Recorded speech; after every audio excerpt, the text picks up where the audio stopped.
Hi, my name's Russell Norman, and welcome to Blue Marble Storytellers, bringing you great stories from around the globe. On this episode, we bring you a great story by Hannah Simmons called The Thing in the Walls. Deidre and I talked to Hannah about her writing on episode 34 of Read Lots, Write Lots. Please enjoy this great story. The Thing in the Walls. Alphonse was the eldest, and he was the first to go. Or rather, he was the first to be taken. On his 27th birthday, he entered the library to acquire a book of poetry by Alfred Lord Tennyson, and was never seen again.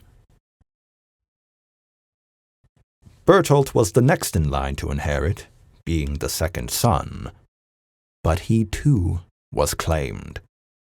He was 22 and had retired early to his room for the night. There were no screams. No one heard any sounds of a struggle. The bed wasn't even mussed. But the next morning, he was gone.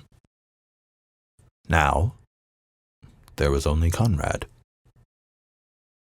He sat in the drawing room on the eve of his 20th birthday, filled with dread. Although, he sat in the drawing room almost every evening, filled with dread. Everyone was watching, waiting to see if he would also fall prey to the Donaldson curse. Conrad was also waiting. "Your tea, Master Conrad." Gerald crossed to the side table with his silver tray, placing it carefully so as not to spill. "Thank you, Gerald. That will be all." This came from Emmeline, the younger sister. She was only 13, but ran the house like a true lady after the passing of her parents. Gerald paid his respects and retired from the room, pulling the doors shut. "Really, Conrad, you mustn't brood like this," she scolded. Conrad pinched the saucer of his cup and lifted it carefully from the tray. "The Lord your God is a jealous God," he muttered as he brought the cup to his lips, "punishing the children for the sins of the father to the 3rd and 4th generation of those who hate him." Emmeline frowned. "I never knew you to be a religious man."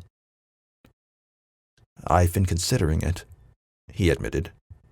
"Perhaps if I'm as faithful as our father was wicked, I'll be the one to survive." "You're speaking nonsense." "Nonsense didn't take Alphonse and Bertolt. The Thing did." To this, Emmeline said nothing. Her brother had arrived long ago at the conviction that Alphonse and Bertolt had fallen prey to the Thing in the Walls. Some called it the Donaldson demon, but Conrad felt that was too pretentious. "We don't know that it's a demon," he argued. No one had clearly seen it, but Conrad himself had caught glimpses. As he stared at the floral wallpaper that lined the room in which he and Emmeline sat, he recalled his first encounter. He was 10. He and the brothers had been playing blind man's bluff and pushed the furnishings against the walls to make more room. Bertolt was blindfolded and clumsily chasing Alphonse across the rug. Conrad was poised atop the settee, his back against the pink roses, when he felt a prod. Something poked him at the base of his spine. When he turned, he saw a face trying to push its way through the paper. The face was quite without a nose, with 4 horns crowning its head.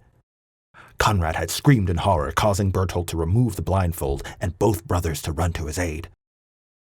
"There's something in the wall," Conrad had told them, pointing to the place where the face had manifested, but when they looked, it was gone.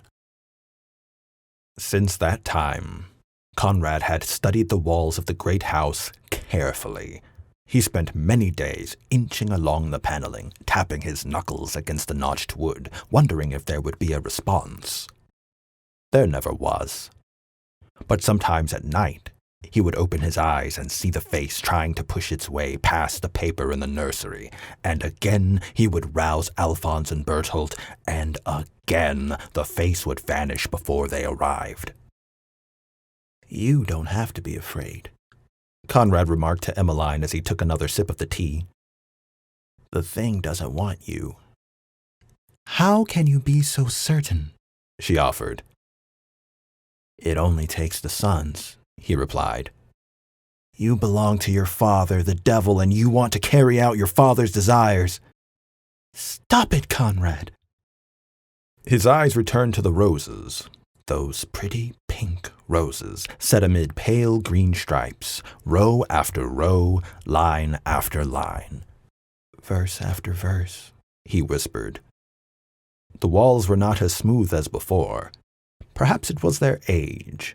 The stripes didn't seem to settle in some spots. They appeared almost rotund.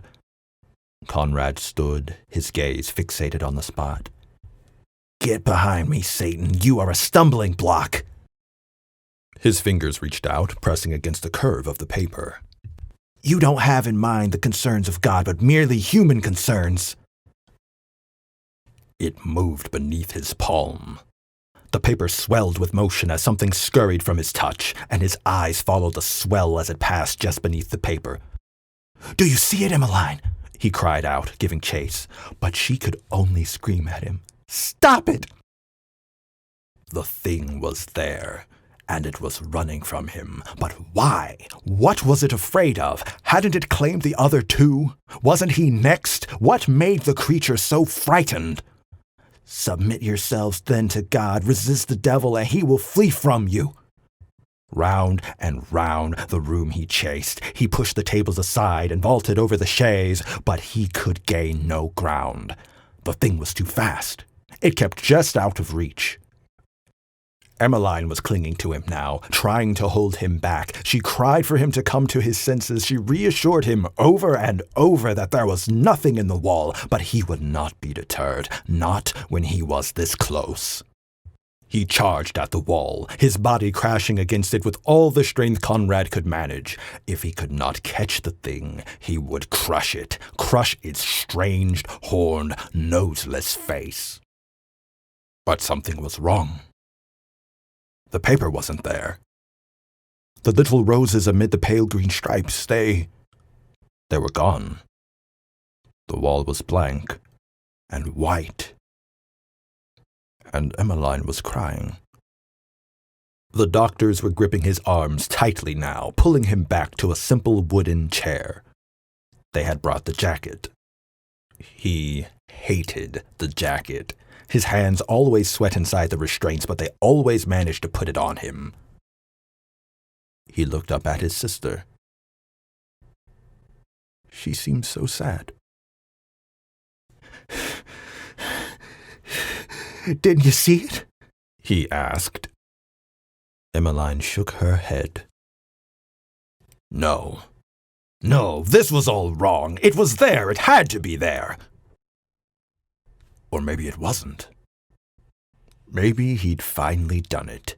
Maybe he'd finally crushed the strange creature that haunted the walls of the Donaldson house, the strange creature that claimed the sons.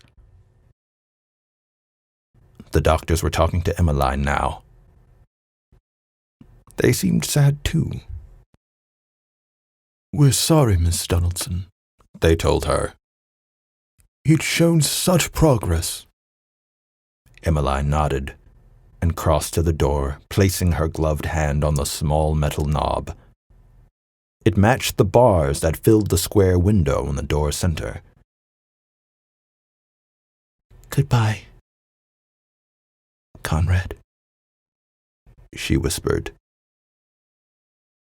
He watched her go, listened as the door creaked open, listened as it shut with the same painful wail. She seemed so sad. "The God of peace will soon crush Satan under your feet. The grace of our Lord will be with you."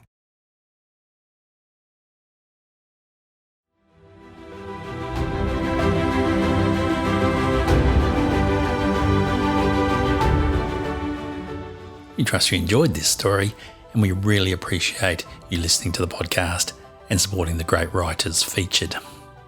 To further support the writers, we would also like to encourage you to share the links to this podcast far and wide. If you're a writer and you'd like to showcase your work or talk to us about your writing on Read Lots, Write Lots, please get in touch with us by sending an email to russell@bmpublish.com. If you'd like to stay in touch with what we're doing here at either Blue Marble Storytellers or Read Lots, Write Lots, including upcoming guests, news about great stories, and various other exciting things, please sign up to our new newsletter at either website.